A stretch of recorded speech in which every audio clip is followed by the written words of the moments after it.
Всім добрий вечір.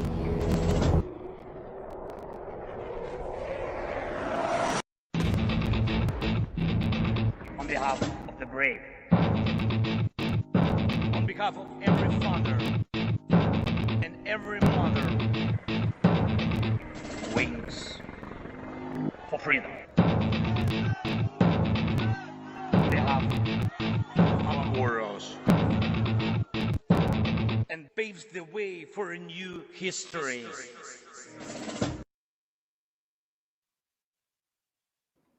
Hello and welcome to Tochnyi Weekly, the show that gets behind the headlines to discuss the Russian invasion of Ukraine.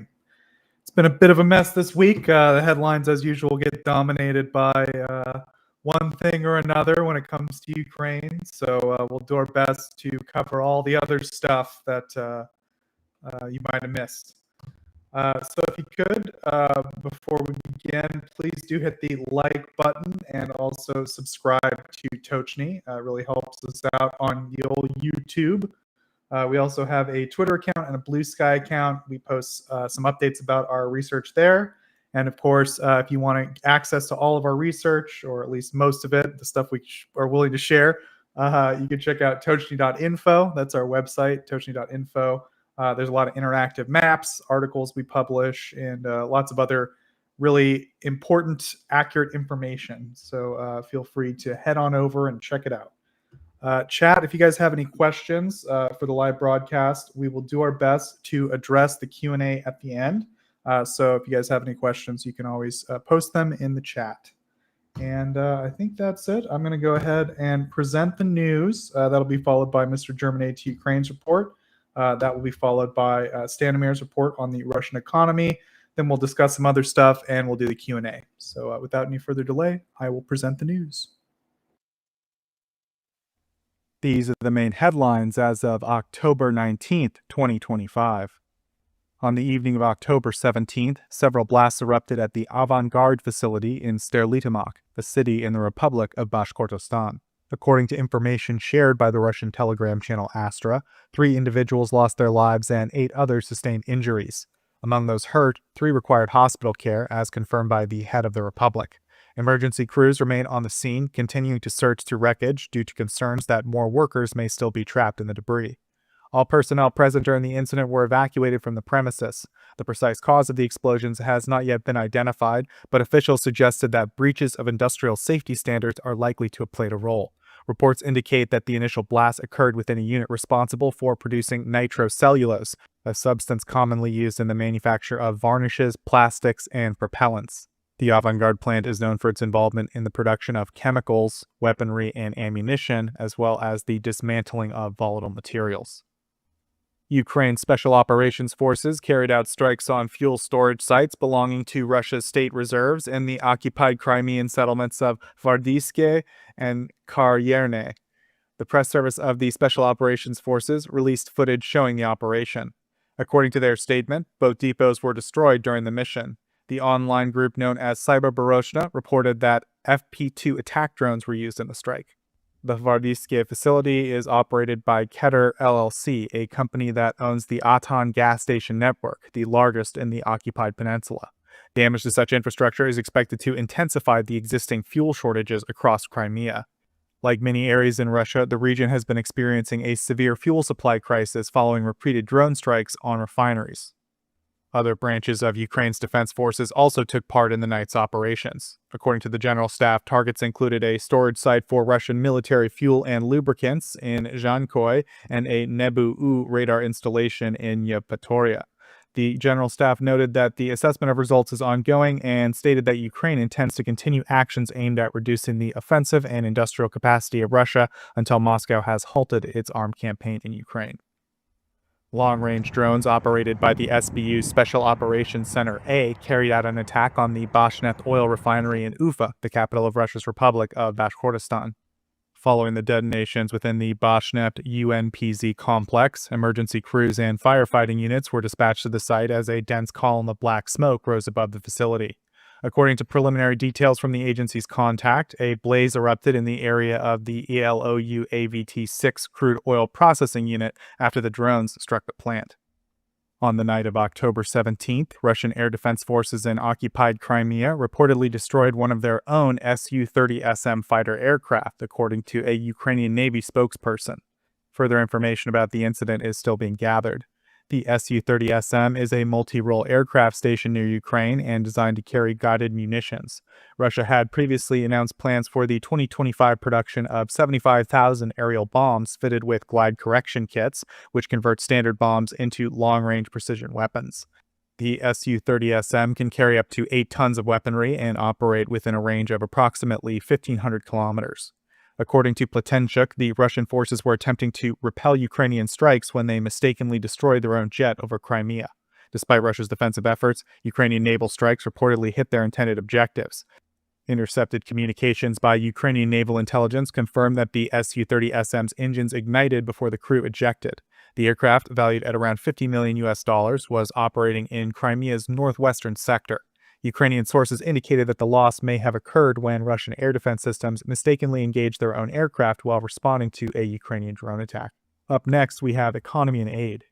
Finland has announced its 30th package of military assistance to Ukraine, valued at roughly 52 million euros, according to a statement from the Finnish Ministry of Defense. The decision was approved by the country's president on October 17th, following a proposal from the government. The defense minister explained that the latest package largely consists of new procurements from Finnish defense companies. With this addition, Finland's total military support to Ukraine now amounts to 2.9 billion euros.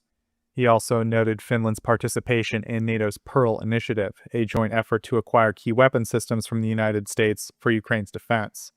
Earlier in the year, the Finnish Ministry of Defense launched a program aimed at sourcing military equipment from domestic manufacturers, specifically for transfer to Ukraine.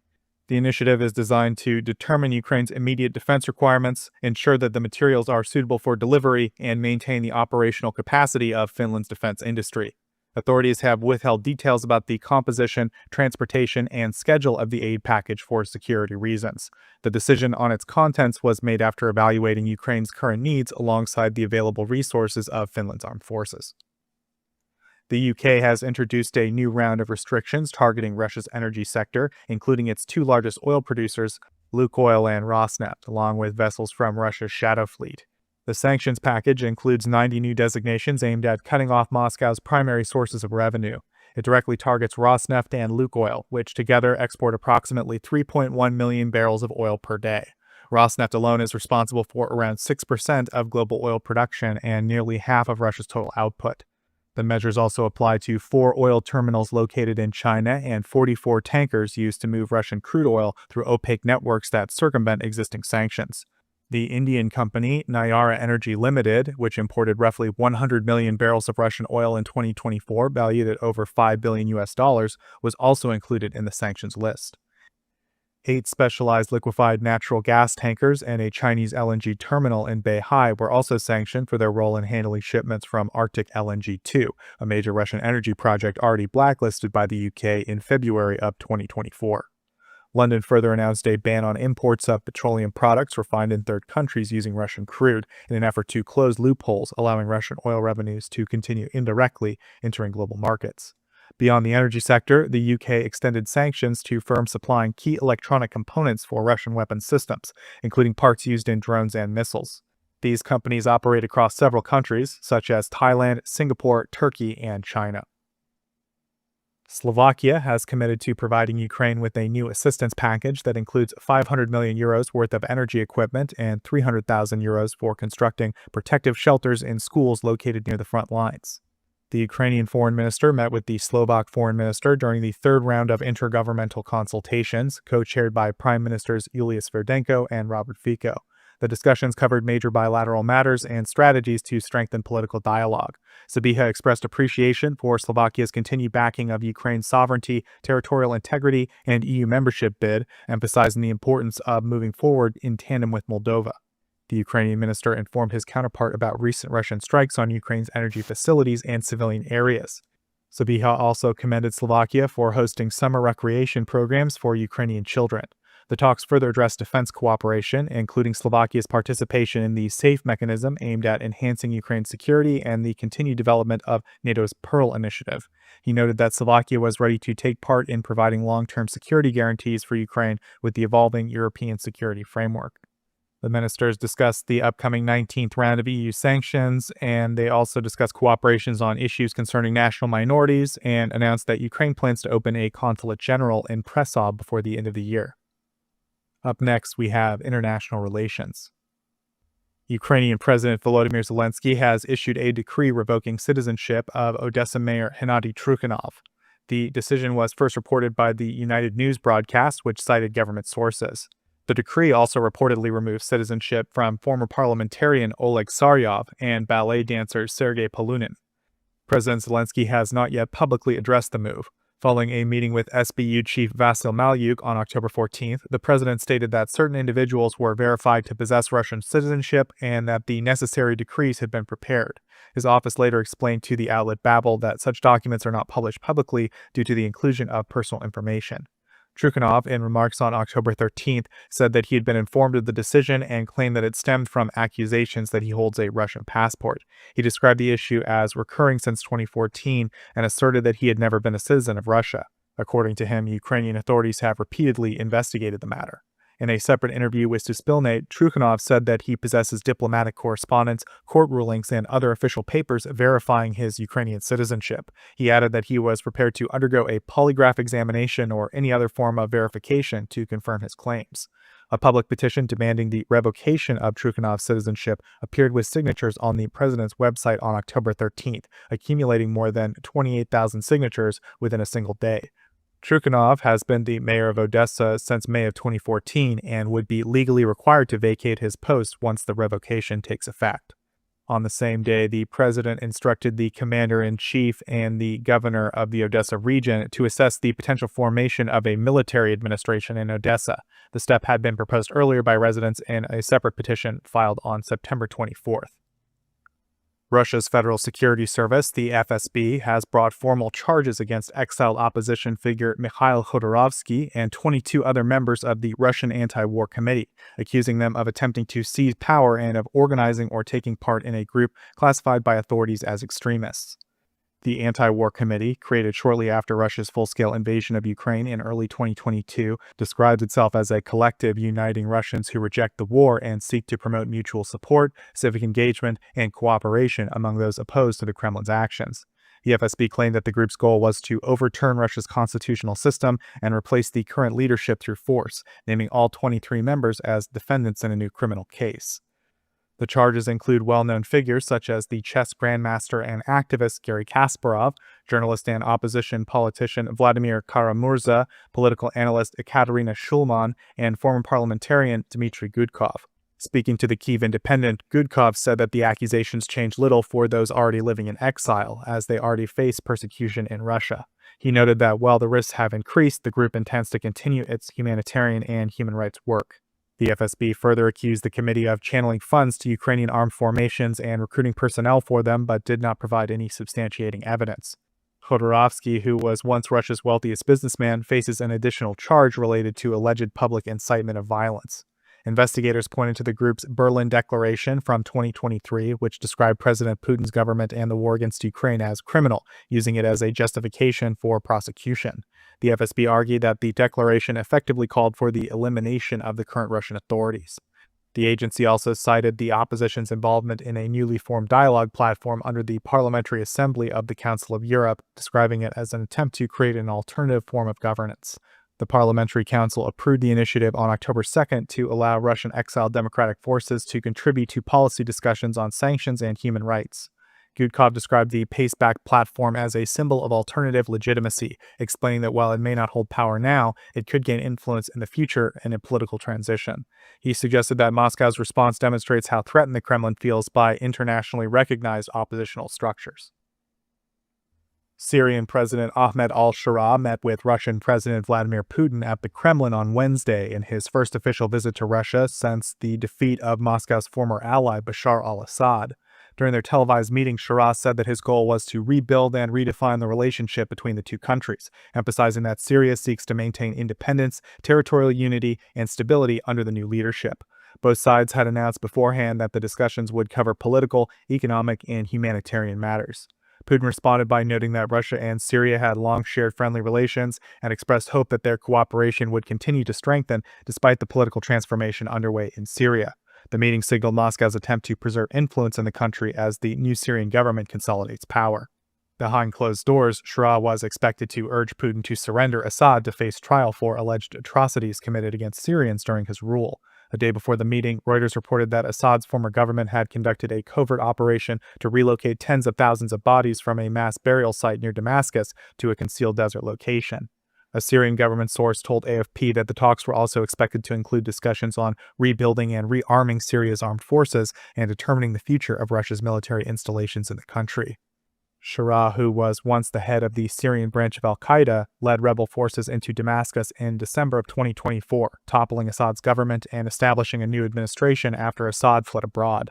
Moscow later granted the ousted leader asylum. Since Assad's departure, Shiraz's government has worked to maintain a functional relationship with Russia, despite its previous backing of the old regime. In July, the new Syrian foreign minister became the first senior figure from the new government to visit Moscow, signaling efforts to rebuild ties. Russia's military presence in Syria remains a focal point of the negotiations, particularly regarding its naval base in Tartus and air base in Hmeimim, which serve as Moscow's only permanent military facilities outside the territory of the former Soviet Union. And last item this week, U.S. President Donald Trump announced plans to meet Russian President Vladimir Putin in Hungary following what he described as a productive phone conversation on Thursday, just one day before hosting Ukrainian President Volodymyr Zelenskyy at the White House. The statement came as Trump again shifted his stance on Russia's 2022 invasion of Ukraine. He said the meeting, expected in Budapest within 2 weeks, would mark their second summit since his return to office. The Kremlin characterized the call as open and constructive and confirmed that preparations for the meeting had already begun.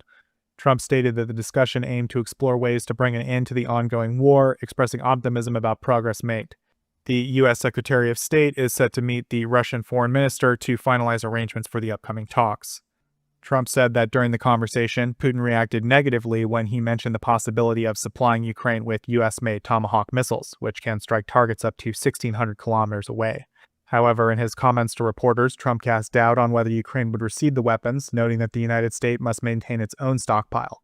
He stated that while he understood the request, Washington could not afford to exhaust its own missile reserves. As the Ukrainian president arrived in Washington, he said that he hoped recent diplomatic success in the Middle East would carry over to efforts aimed at ending the war in Ukraine. He claimed that the mention of Tomahawk missiles had prompted Moscow to return to the negotiating table. Zelenskyy also noted plans to meet with representatives of American defense manufacturers to discuss acquiring additional air defense systems. Russian officials praised the phone conversation as meaningful and stated that it took place at Moscow's request. The summit is planned to occur in Budapest, which had previously been considered as a venue for the earlier meeting before Trump and Putin ultimately met in Alaska. Hungarian Prime Minister Viktor Orban, who maintains cordial ties with both leaders, confirmed that he had spoken with Trump and that preparations for what he termed a peace summit were already in progress. Choosing Hungary also avoids potential complications from an international criminal court warrant against Putin, as Hungary has announced plans to withdraw from the court, though the exit is not set to take effect until 2026. Orban had previously assured Israeli Prime Minister Benjamin Netanyahu that he would not enforce the warrant during any visit by the Russian leader. And that's it for the main headlines this week. We will now move to the next segment. Hello guys, as always, I will now present this week's most important news from Germany regarding Ukraine. However, just like last week, I didn't know if I can be present today, so I had to pre-record my segment. Sorry for that. And just for information, this is like the 8th or 9th time I'm not trying to pre-record this, so hopefully I don't fuck it up this time. Funded jointly by the German government and the EU, various vehicles and equipment worth 6.5 million euros were handed over on Monday by Kaja Kallas to the National Police of Ukraine and the State Border Guard Service of Ukraine. On Wednesday, in the opening remarks of the UDCG meeting, the German Minister of Defense Boris Pistorius for the first time provided details about what military assistance Germany is going to finance for Ukraine via the $500 million per package. According to Pistorius, the package contains air defense systems, ammunition for Ukraine's MIM-104 Patriot air defense systems, radar systems, skimlers for HIMARS, MOS 2, etc., MLRS, and other ammunition. On Thursday, I finally published my latest article. This piece is about the fact that over the past weeks, the German government, under the leadership of Friedrich Merz, denied Ukraine a total of about 15.1 billion euros in additional military aid for the current year and for the next 2 years, so from 2025 to 2027. In case you're interested in the article and want to learn more about the reasons and the backstory of it, you can find this piece on my website, available both in English and in German. And the link you can see in the URL bar of my browser. And last but not least, on Saturday, I reported, sorry if you heard my phone, I'm not gonna stop the recording for a 10th time now. I reported that, judging by a recently released video, German-delivered Mk556 assault rifles seem to have entered service with the popular 3rd Assault Brigade. Let's briefly talk about the history of the German deliveries, where you can see a short clip of these rifles in action with the 3rd Assault Brigade. And just in advance, you can see a full version of the whole clip. I think, let me just mute my phone, sorry. On YouTube, on the original YouTube channel of the 3rd Assault Brigade. I think we can put a link down below in the comments or in the comment section or something. It's about a 10-15 minute long video, very, very intense and very, very interesting. Moving back to the history, originally limited to 5,000 pieces, the Mk556 assault rifles supplied to Germany were initially handed over exclusively to various Ukrainian SOF units. Later, they were also handed over to the 82nd Air Assault Brigade, the 95th Air Assault Brigade, and then the 58th Motorized Brigade. After the delivery of the initial promised 5,000 units was completed in March 2025, 800 additional assault rifles were surprisingly delivered in April 2025. Only 1 month later, Mk556 assault rifles were also spotted to be used by the 425th Assault Regiment. Since these rifles are now also being used by the 3rd Assault Brigade, a lot of users here. It is likely, although it is of course not proven, that deliveries have continued since the German government has largely stopped publishing details about newly delivered or pledged assistance in April 2025, about 6 months ago. And finally, that's it for my segment. So back to you, Joseph. Thank you, Mr. Germanade. Wow, pre-recording a segment. I can't believe it. Only a monster would do that. Just kidding. Sorry. We'll now move to the next segment, which is, of course, Stanimir's report on the Russian economy. So I just want to bring up a couple of minor things before Stanimir talks about his general report. The first is that this week, Putin had the very unfortunate responsibility, at least unfortunate for him. It was Russian Energy Week, and that means that he has to make a big old speech in Moscow, traditionally, about how great the Russian energy sector is doing. Of course, as Stanimir has reported continuously, the sector's not doing so great. I would say it amounted to a lot of verbal gymnastics to make Russia sound like it was more on top of this than it was. But I guess, Stanimir, did you want to mention anything about Putin's remarks in terms of what he said at Energy Week? Well, the thing is, what he didn't say, that he didn't mention at all the fuel crisis. He said that Russia has covered all its energy need domestically, but that's also the line of the Russian Energy Ministry and also the line of the Deputy Prime Minister Novak, who is the point man for Russian oil and gas in the government. He is the one responsible for that. So this is what they're omitting all the time. And Russians are noticing that because he's deployed the shield of not speaking to anyone about fuel crisis. Okay, and then the only other thing this week was there was quite a bit of news about, I don't know if it was like an impromptu concert or it was organized, but there was like a concert outside. It was like a street performance in Nevsky Prospect in St. Petersburg. The band, which is called Stop Time, has a lead singer, Diana Loginova. and they performed a song called Swan Lake Cooperative by a rapper who was exiled for like extremist stances. Noise MC, if I'm not mistaken. That's right, yeah. And so yeah, there was like I would say about like 70 to 100 people that the street performance drew a crowd. They were sort of singing along, and I don't know, seemed very animated. And since then, the Russian authorities have arrested the performer for, I assume, like discrediting the war and all that. So I don't know. I guess, like, do you think that this is indicative of a shifting attitude by Russians, or is it more just kind of a fluke event where some young kids are have edgy politics? Like, what do you think's going on? I think it's more of a shift because they were also singing new songs from, I think, Monetochka, one of her new anti-war songs. And they've been doing that outside. And they should know that even gatherings of any form outside in Russia are considered a form of protest, and you can be arrested for that.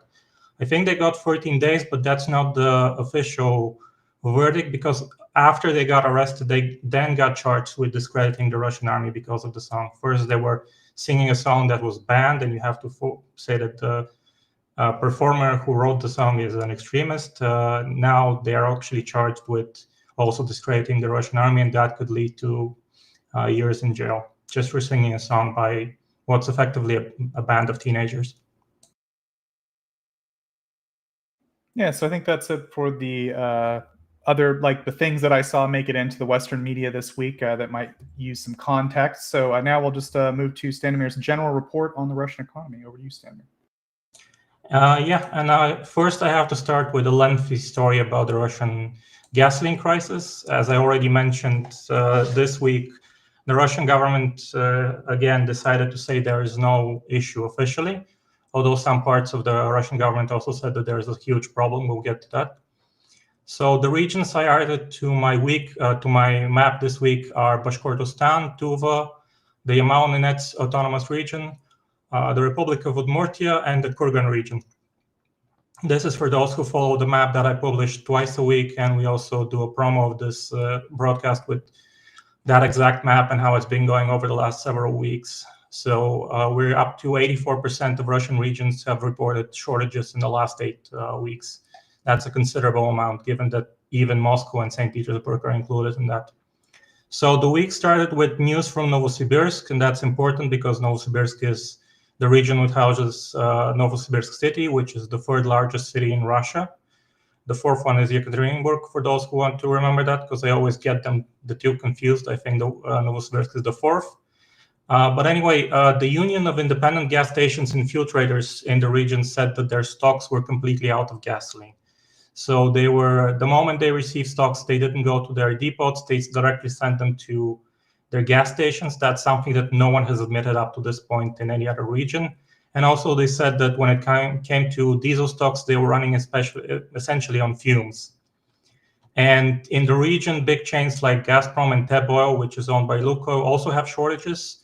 And people are being met with limits of 10 liters per day per person when they come to refuel at the gas station. If you're living in Novosibirsk proper, that may be okay. If you're living in the countryside, that's completely not okay. So you're stuck. This was also followed by the Union of Russian Car Drivers proposing to the Federal Anti-Monopoly Service that the price increase for gasoline should be fixed. And they have a formula for that, which is calculating the price of gasoline at the end of 2024, plus the inflation so far for the year in the specific region. And needless to say, this will actually kill Russian independent gas stations, because right now they're not buying at 60 to 70,000 rubles when it comes to gasoline A95, when they're buying from depots, because they might not buy on the stock exchange. There's the commodities exchange. There's not enough volume there for everyone to buy. So when they buy from depots directly, they're usually paying 100,000 rubles, 110,000 rubles for gasoline. So if they fix the price in this case, it will just kill them. And that's 2/3 of Russia's gas stations. Also worrying this week for the people who are living in the northern parts of Russia. So we're talking northern Siberia, we're talking Irkutsk, northern Krasnoyarsk, the Yamalo-Nenets autonomous region, which now has issues in one of its larger districts.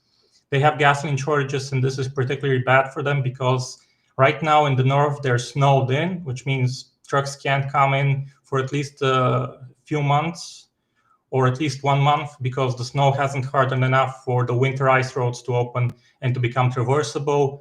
And locals there, which rely on fuel in the remote districts, will be without fuel deliverables for the next several weeks, which is a considerable problem for them. And we got news that part of the measures we had mentioned in previous broadcasts have been adopted. So to reduce fuel problems, they dropped the import duty on gasoline, so now they can import from China, for example. They also increased the imports from Belarus, which was noted for September, but the increase between August and September is only 5,000 tons. We're waiting for the increase in October, but it's probably not going to be from 49,000 tons in September to 300,000 tons in October. It's probably going to be maybe doubling the already exported amounts. But Belarus needs time to ramp up its production of fuels so that it can meet Russian demands. The other measure that they also adopted from the set of measures they had talked about previously, the energy minister said that they had stopped all maintenance of refineries until further notice. He said that in a meeting with Putin, and I expect that from this point on, Russian refinery will stop operating only when it breaks or it gets attacked by a Ukrainian drone, which is very bad for the refineries overall because they can't actually get new parts and do effective repairs without access to Western technology that was used to modernize them. We also had data for the different regions when it comes to gas station gasoline availability. In Altai Krai, 70% of the 410 independent gas stations in the region are completely out of A92 gasoline. So that's over 50% of the 520 gas stations in the region. So there's 410 independent and 110 gas stations which are operated by the large chains, but these are mainly the bigger cities. So for rural Altaians, this is a big problem.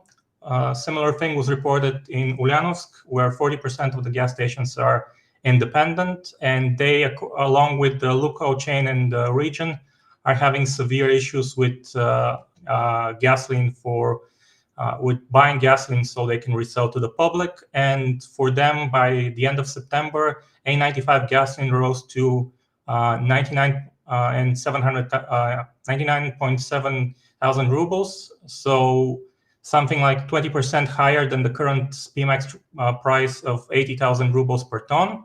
And if you look at the prices since the summer this year, there's an increase of 50% in about as little as 4 months.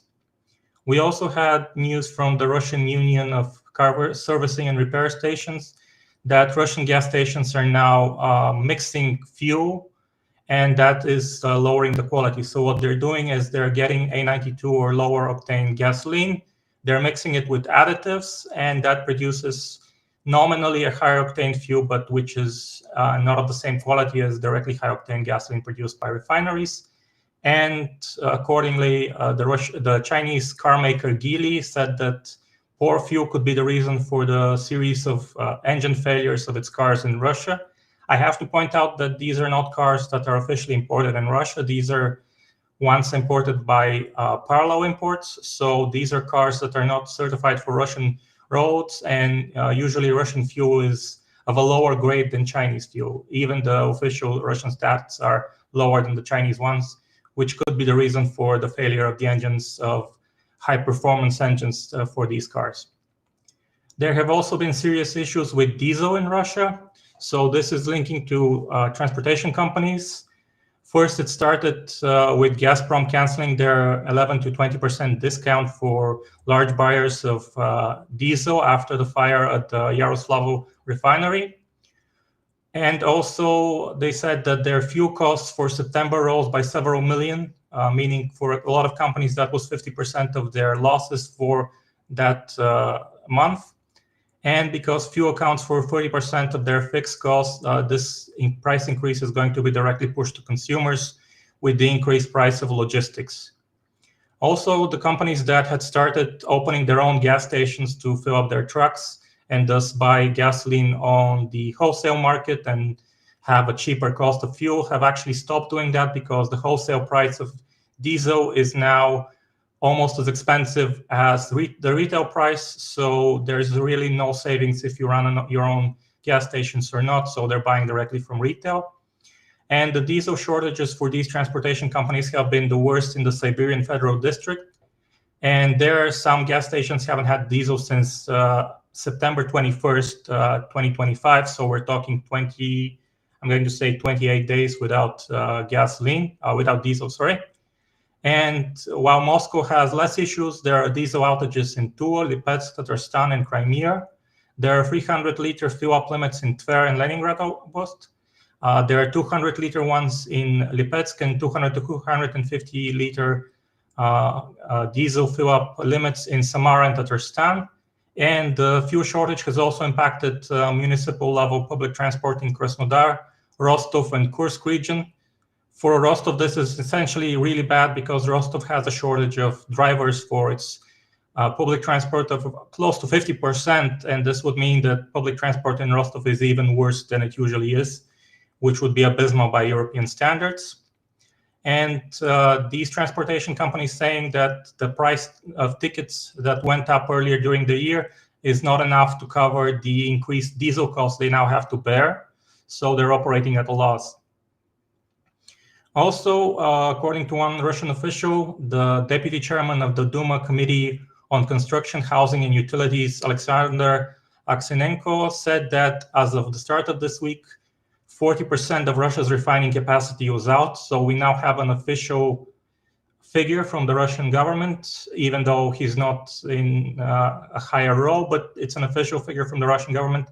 And he expects that things will only get worse with refining being down by so much, and we're above the previously reported figure of 38% by RBK. Now we're at 40% and growing in terms of refining capacity that's out.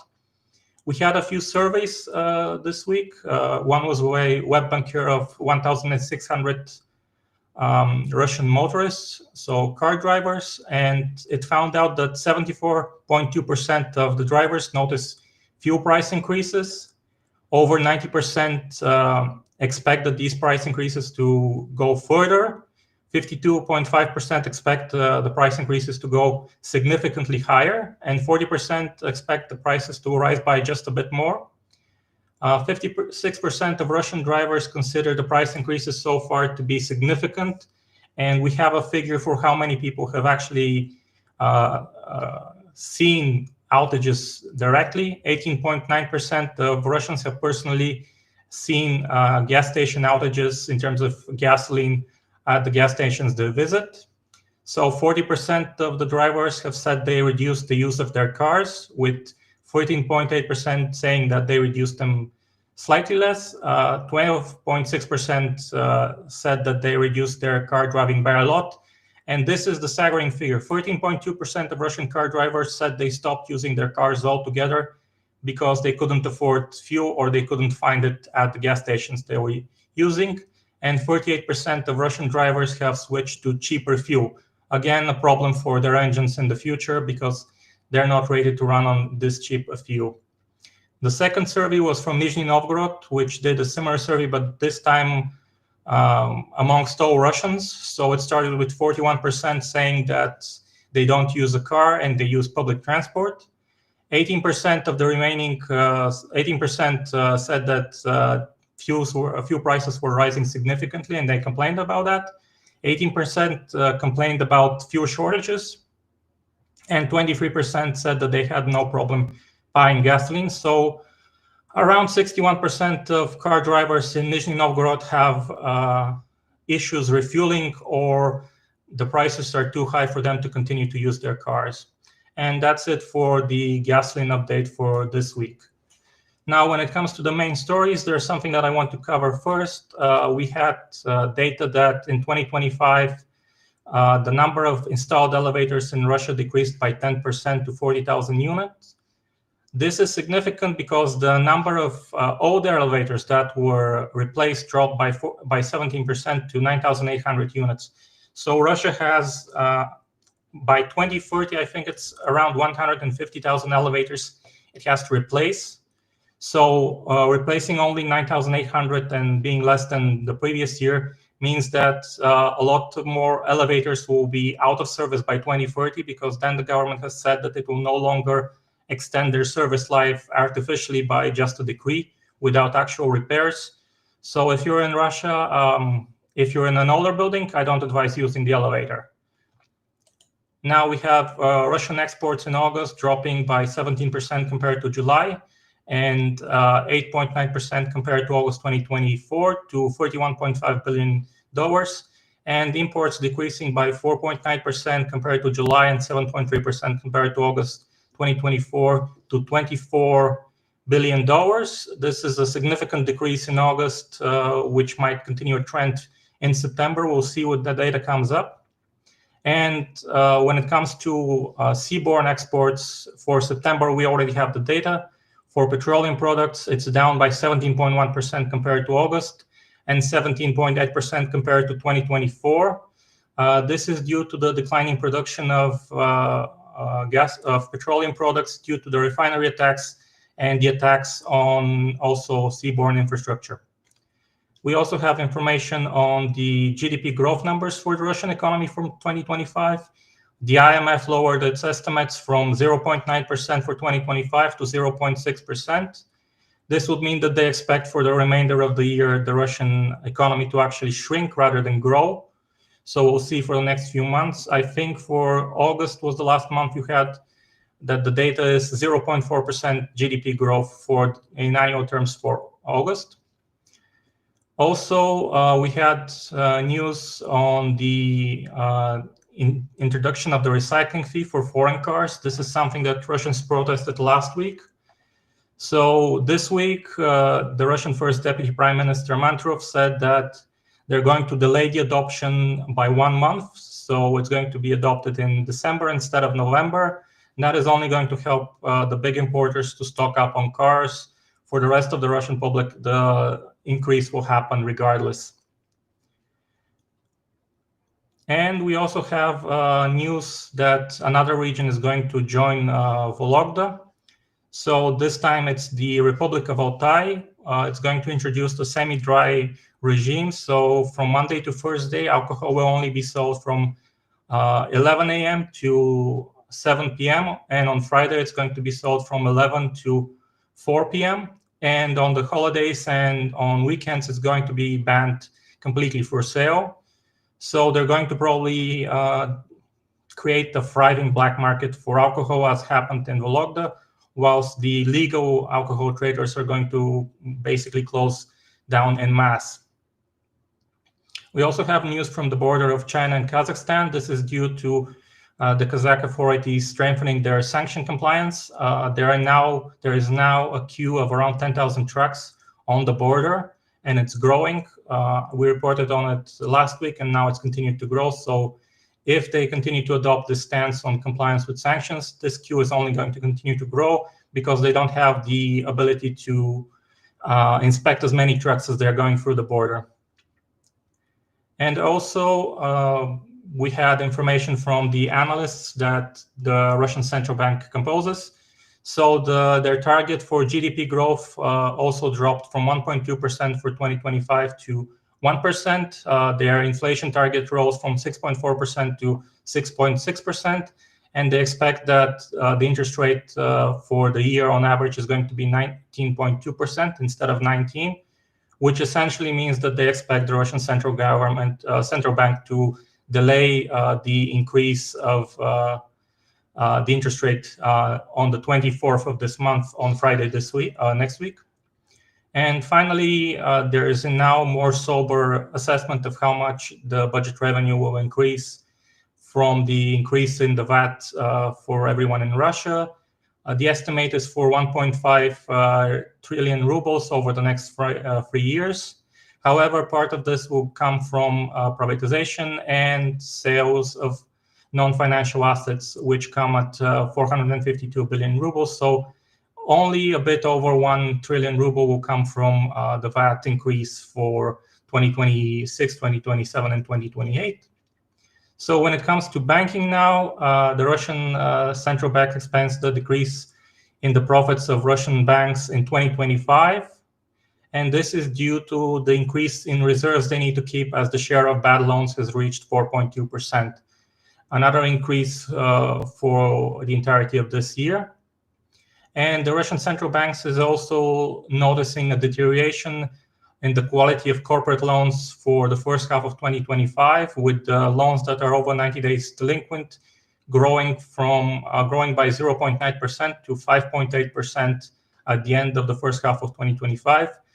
And it seems that Russian loan buyers are only going to worsen in terms of quality for their banks. Finally, in terms of banking news, there are major banks that are now again raising their deposit interest rates, again to attract funds because of poor liquidity at the banking system in Russia. They've also had to continuously reoffer repo sales for Russian banks to maintain that liquidity every week. When it comes to commodities and metals, the Russian price for hot rolled coal, which is steel, through the Black Sea ports, rose by 1.7%. And compared to July, prices have increased by 5%. Also for the iron ore for delivery to China. When it comes to grain, we had a slight increase in the price of Russian grain for October to November. However, the expectation is for sales to be for the period to be 5.17 million tons versus 5.98 million tons in 2024. So there's still a decrease in Russian exports of agricultural production. We also have information from the Russian statistics on vegetables and potatoes. So this time they have good news. Prices in October compared to October 2024 decreased by 4 to 15%, and this is primarily due to a better harvest than expected. For potatoes, the harvest is expected to be over 8 million tons compared to 7.4 million tons in 2024, and that means they'll have to import a lot less potatoes. However, there's the chance of a slight blight on the potatoes, which means that the harvest may last a lot less in storage, so they might still have to import a lot of potatoes. Last year, they imported 850,000 tons. So this year, they might only have to import 250,000 tons, but we have to wait till the end of the year to see if the harvest can actually be sustained in storage and if that's going to impact the amount of potatoes that are available by the end of the season. So for Russian metallurgical coal, prices dropped again, this time due to reduced demand from India. And the drop in price for the week was around 1.2 to 1.5%, depending on the port you're exporting from. The Russian Ministry of Energy still wants to keep the exports at 200 million tons for 2025, which means a lot of companies will be exporting coal at a loss, so they'll need to subsidize the sector by a lot. So we are actually for this. Anything they can do to eat their budgets to continue to sustain unprofitable industry is good. And when it comes to gas and oil, due to the increased tax burden on Transneft, which is used to transport most of Russia's pipeline oil through the country, it will reduce its investment program, so it will lower the amount of pipelines it builds further to expand its network. Its tax burden was raised from 20 to 40% on its profits, so that's why they're decreasing their investment program. And Gazprom's debt at the end of 2024 stood at 6.47 trillion rubles, and the company paid 87% more to service it at 715.4 billion rubles. And at the end of the first half of 2025, it slightly reduced its debt burden to 5.78 trillion rubles. But again, it still has a lot of expensive debt to service. Now, when it comes to the construction market in Russia, The index of the real estate developers on the Moscow Stock Exchange fell by almost 26% in September and by 10% since October. We also had that furniture companies are also trying to find new channels to sell their goods. This is because the number of furniture stores in cities with over 500,000 inhabitants decreased by 8.7% to 10,200. And again, this is due to the continued reduction in the housing construction in Russia as a whole. When it comes to interesting data points this week, I have only 3. So the average retail price of herring for the first 9 months of 2025 rose by 28% compared to 2024. And the wholesale price for September, however, was 14% lower than last year. But this doesn't mean that the price is going to decrease significantly. So the Russian Federal Anti-Monopoly Service is looking into ways to decrease the price ahead of the New Year's celebrations, where herring is one of the main dishes that Russians consume.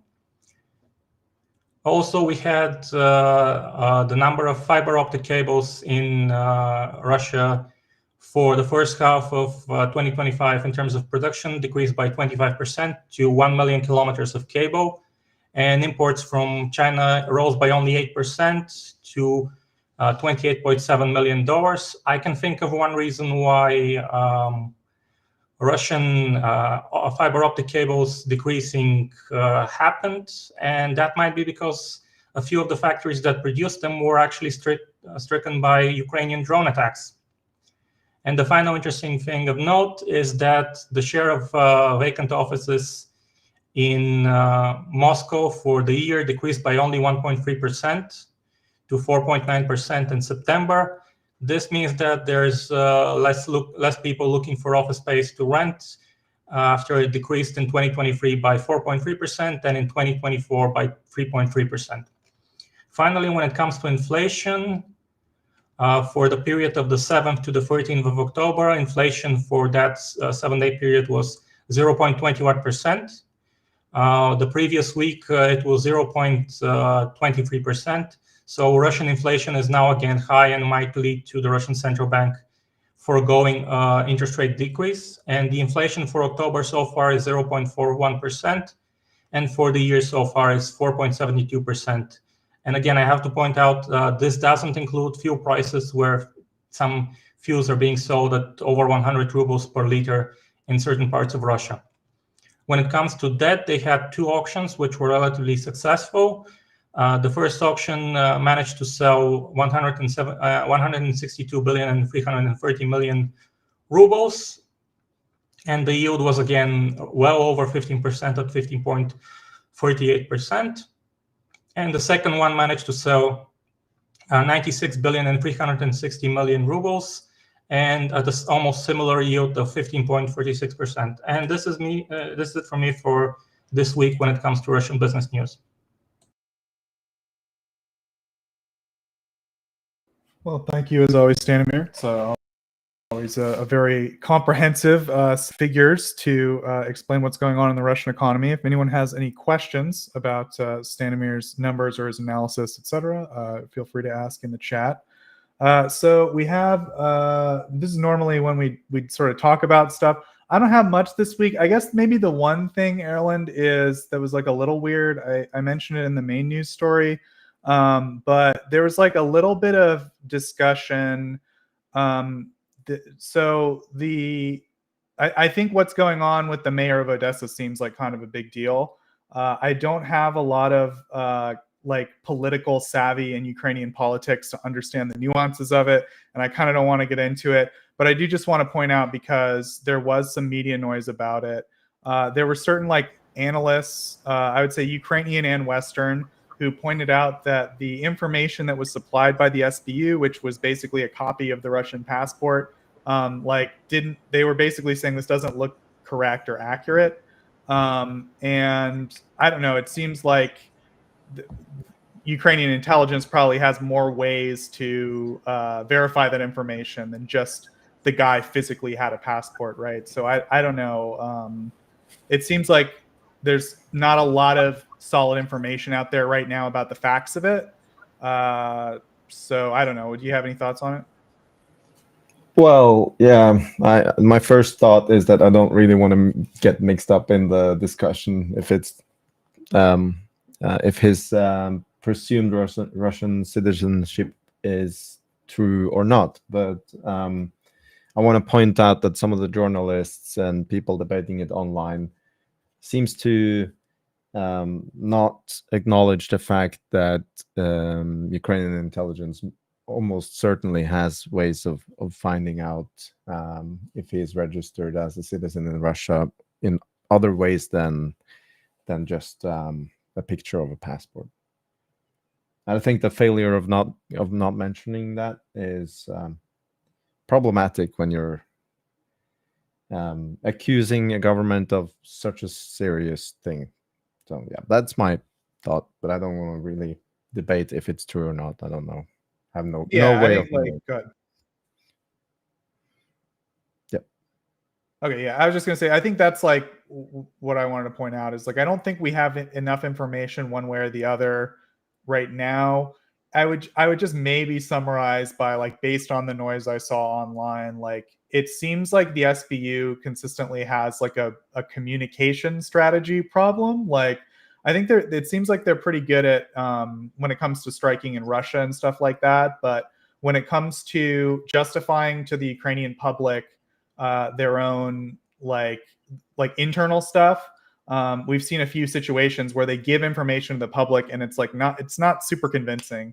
So I don't know. It just feels like that's maybe something like I don't envy their task, right? I'm sure like the Ukrainian public's pretty skeptical of anything going on in general, and it's not easy to convince public opinion these days with like all this crazy internet stuff going on. But yeah, it's just I don't know. It's like an important part of internal intelligence, right? Is to if you make big moves like this, you've really got to explain to the public and get the public on board. Otherwise, it can maybe like fester into a problem, right? I don't know. That's just like my hot take. As you said, I don't really know one way or the other whether this is justified or not. I have to assume that like the Ukrainian intelligence has a lot more than just the copy of this guy's passport, right? Like what they're releasing to the public is probably only a small fraction of what they chose to release. So yeah, there's probably more to it than that. And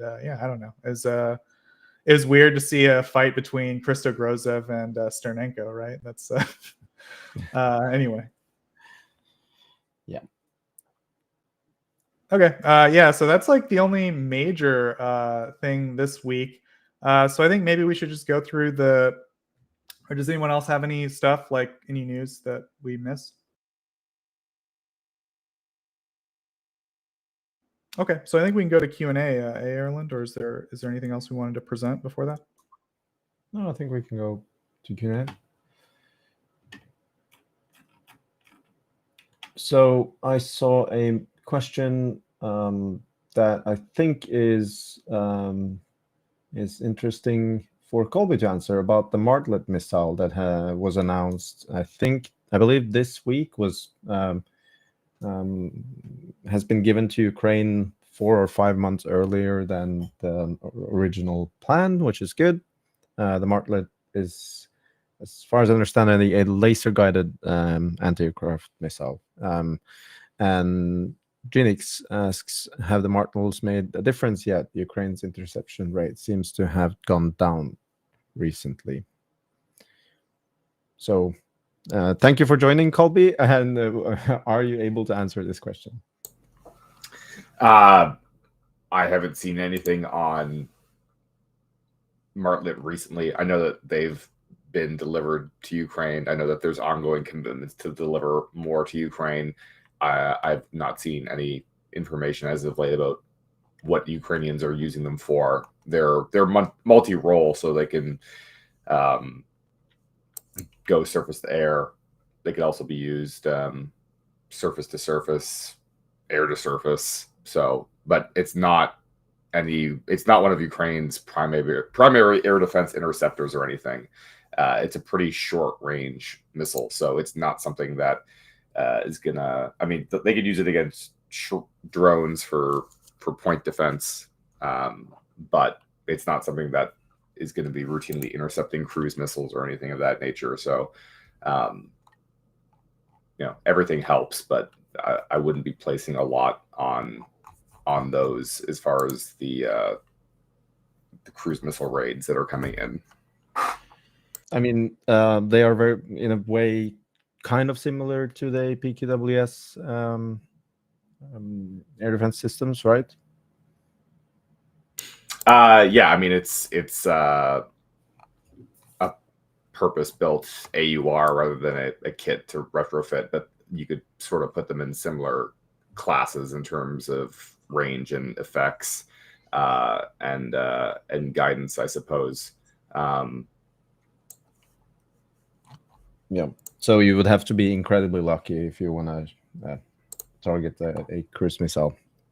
Yeah, I don't recall that ever happening. Possibly, but again, I haven't seen anything on Martlet lately, but I haven't been looking for it specifically. But it's not something that I have heard about in a while. Yeah. Thank you. I hope that made some gave some light to Unix's question. Was there any more questions after that? I didn't see any more. Yeah, Joe is asking, do you know anything about the protests in the Far East in Russia? Something about car imports, as far as I know. So I'll refer that question to Stanimir. Yeah, we covered it last week. There was a protest in Novosibirsk and a protest in Vladivostok. I think the Vladivostok one was, if I'm not mistaken, larger.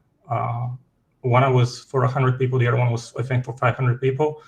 The protests were also supported by several other regions, and this was due to the increase in the recycling fee for imported cars. So this is sort of a tariff for imported cars for Russia. When it comes to imported cars, you have to pay a recycling fee for the car when you import it on top of the tax, and that is going to rise to, I think, for a 160 horsepower car, it's going to be something like 20,000 euros. I have to check. There is a scale. I don't have it handy, but that's the reason people are protesting, because they don't want to drive Ladas when the richest people that are well connected with the government actually drive Mercedes.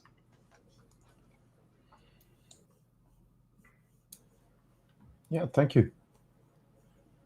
Marcus is also asking, we've seen Ukraine achieve great success targeting Russian oil industry. What are the critical bottlenecks that remain untargeted in Russian industry and the economy?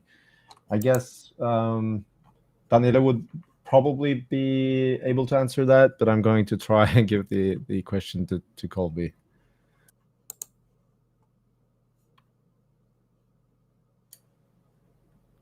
Colby, are you around?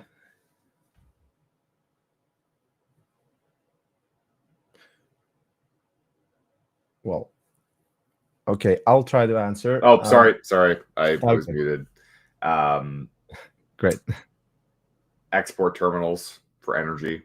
I mean, Stanimir can probably talk more about that, but that's a very obvious one that would hurt domestic refineries. I think the export terminals is probably the single most important thing that could really hurt Russia's bottom line. I'm also thinking about maybe LNG terminals in the north. Yes, but the problem is that those are far in the north in the Yamal region or on the other side of Russia. We could also speak about the fuel pipelines. So when it comes to pipelines to Belarus, now that they're reliant on Belarus refining fuel for them, we might cut their fuel if you strike those pipelines. You can also hit the pipelines that transport diesel through Russia. There aren't pipelines that transport gasoline, but there are pipelines for diesel within Russia. So you usually go to the end of such a pipeline from a refinery to get it, or to a depot. And also more of the depots can be taken out, which would make logistics harder. So fuel isn't gathered at the depot and then distributed to other parts of the region. If you have to go directly to the refinery, for example, from Murmansk, to go to the nearest refinery, which is in the Leningrad region, it's a lot harder than if there is an intermediary depot somewhere in Murmansk or in Karelia. And similarly, also internal fuel delivery routes like rivers and also ports. So, for example, you can move fuel from Arkhangelsk to the northern regions like the Donetsk and Yamal-Donetsk autonomous regions when it comes to refined fuel. So if those are hit, the entire logistics chain could collapse. Yep. Thank you.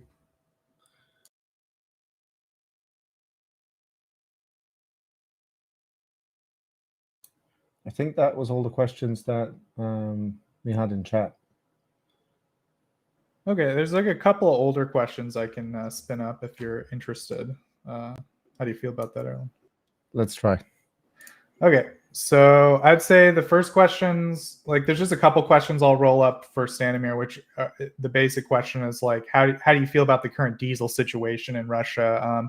I think basically if I were to summarize my understanding of it, you were saying that Russia's been like losing diesel capacity, which shouldn't cause shortages in Russia if they stopped exporting diesel, but they haven't yet taken any serious measures to like curb exports enough so that now they are actually looking down a diesel shortage. Is that like in certain areas? Is that accurate? Or yeah, I'll let you explain. Yes, it's accurate. Siberia was the first one that had actual diesel shortages. In Novosibirsk, for example, we first reported diesel shortages at gas stations rather than gasoline. And because they keep exporting, yes, it's banned for independent traders who trade diesel on the stock exchange. But stock exchange, I keep calling it a stock exchange, but it's a commodities exchange. But it's not banned for the large refineries. And also when the refining capacity that's been knocked out reaches 40%, you might start getting also local diesel shortages, as we've seen. And this might get worse as even more refineries are being taken out, as has been happening for a while. Like we know at least 2 or 3 refineries, gas stations have stopped going to them entirely because they're not pushing out any fuel, and they've actually stopped operating.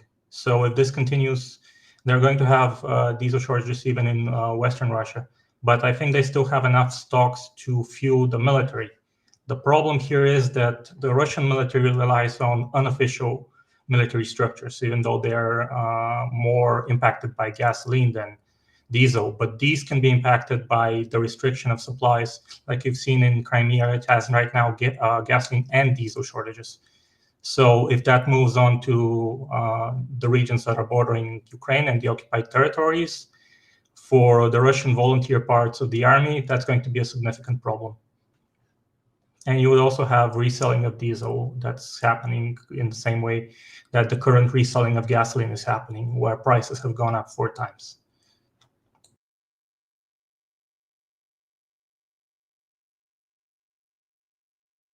Okay, thank you, Sam. We got a couple of questions for Colby. They're just like sort of missile stuff. I know, Colby, I wish John was here, but the missile stuff falls to you. So some people are asking, like, what would be the best weapon to blow up the Kerch Bridge? Is like talk all about, like, I think the question is like, why did Ukraine ask for Tomahawk? Is it to blow up the Kerch Bridge?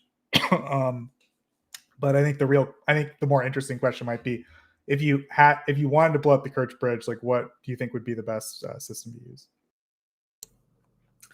I'm always able to feel the easy missile questions. The very complicated ones, that's where it's nice to have John around, because he definitely typically knows more than I do. I'm surprised that anybody's even asking about the Kerch Bridge still. The Kerch Bridge is not a particularly important target. I mean, you could even make the case that it was never that much of a key strategic target. But it certainly is not now at this stage of the war. Like, I don't think the Ukrainian Ministry of Defense spends much time at all thinking about what they can do to the Kerch Bridge, because it's just not particularly relevant for Russia's war effort right now. That said, Taurus remains the best weapon to destroy the Kerch Bridge. But again, I mean, if Germany were to ever actually deliver Taurus, Kerch would be pretty far down the list of things that you would use it for. Because again, there's just way more important targets. They want Tomahawk because they want to be able to strike back at Russian drone production, and they want to be able to strike at Russian energy infrastructure and other strategic targets that are beyond the range of other systems, or just, Tomahawk provides a lot more effects on target than Ukrainian one-way attack UAS, just in terms of warhead size. So that's why they want Tomahawk.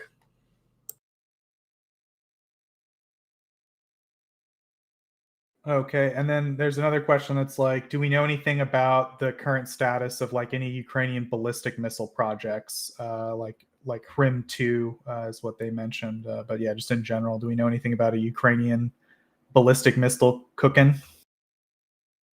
All I will say is that the Ukrainian Ministry of Defense has a number of different official missile programs, both cruise and ballistic. And those programs are not ones that get much, if any, media attention. There's been all the buzz about Flamingo, and much of that is very unwarranted. I put very limited faith in that program and other non-official programs compared to the ones that are officially being worked on by the Ukrainian MOD. I think those have more promise. But I don't have any details to share. And if I did, I wouldn't be sharing them because it's obviously very sensitive. John might be able to say a little bit more. He's better briefed on those programs than I am. But again, there's limited information that we would be willing to share about them in any case, because again, it's pretty sensitive stuff. So the things that I know are not things that I would repeat on stream. There you go, chat. Yeah, I think that's all the older questions I see. Yeah, I don't know. I guess we could maybe talk a little bit about what's up in terms of the website, if we have any recent publications. Colby, are you publishing anything lately?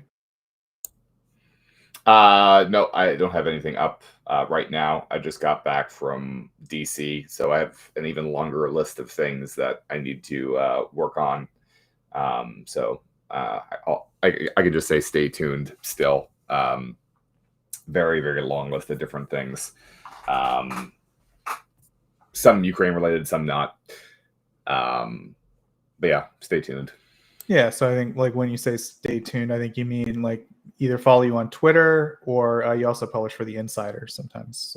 Is that? And everything I write, there will be it'll either be on Twitter or there will be a link to it on Twitter. So follow me, follow Tochnyi on Twitter. Those are good ways to stay apprised with all of the team's content.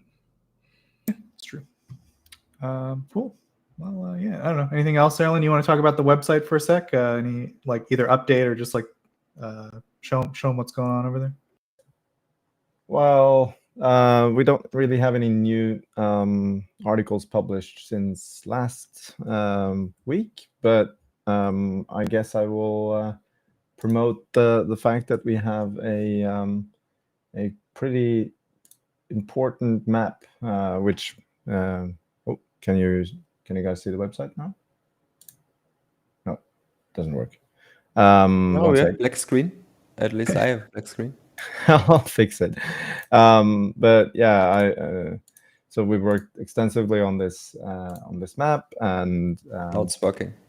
I guess I will promote the fact that we are documenting, or Brendan Kelly is continuously updating and documenting hits on civilians and first responders in Kherson and also in other areas. especially with regards to the so-called human safari, where Russian drone pilots are hunting down civilians with both skid drop drones and FPV drones. And yeah, it is a horrible thing that has been happening for almost 2 years, and has definitely had a very large impact on the civilian population in Kherson. If you think this is interesting, if you know about people that should be informed about it, we would be very grateful if you can share the map with people you think should be informed about this. And also, it's important to read the information so you understand what it actually is documenting. There's also a longer article about this, which you can also find on the front page. Yeah, there you go. So that's our latest article. And yeah, it's an interactive map, so you guys can check out the map itself. It's got also like media sources to kind of verify all the marks on the map. And yeah, the map has both a geographic. It's not precise geolocation, but all the incidents are reported in the media as happening at a certain place. So it's pretty accurate, and it's all well sourced. It's interactive. So yeah, a lot of media organizations have like reached out to us and used the map and stuff, and we're really grateful that people are getting more awareness of this really horrific stuff going on in Kherson. So check out Tochnyi.info. We got a couple of projects going like that, and there's also some really good articles with analysis as well. So yeah, I think Erlend, should we close out here, or did you want to add anything else? Yeah, I think we can close out. I will just answer one Grail. Would Tochnyi consider stuff like an interactive map of journalists, war crime by Russia to put next to human safari? Well, I would love to be able to map all war crimes by Russia, but it is a substantial workload to do what we're doing from just now, and there is a lot more that needs to be done with regards to the human safari.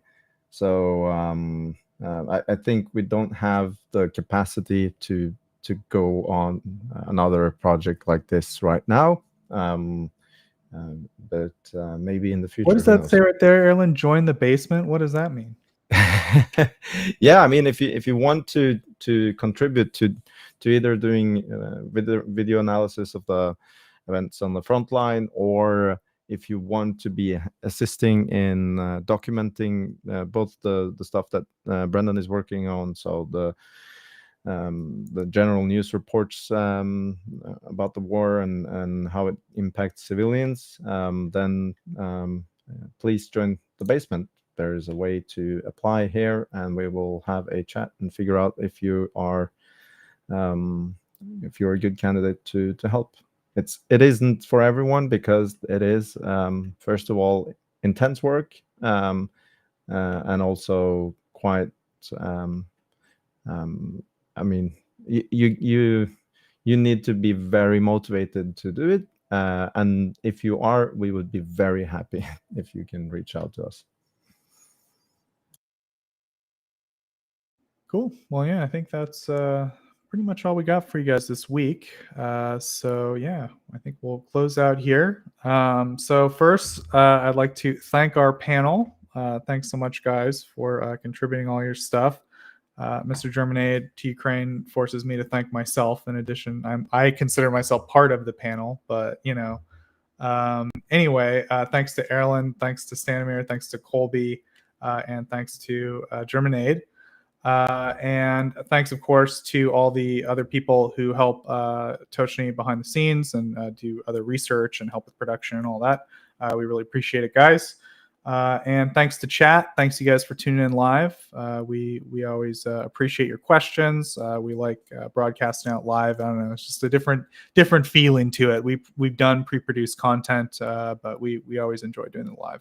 And then we get your guys' questions. We get your feedback. We always enjoy learning about what you guys want to know about when it comes to the Russian invasion of Ukraine. So thanks for tuning in. Thanks for asking your questions. Of course, to everyone else who watches later, we know not everyone can make the live, so we appreciate you guys tuning in as well.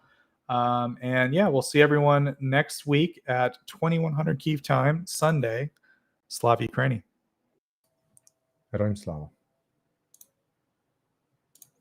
On behalf of the brave.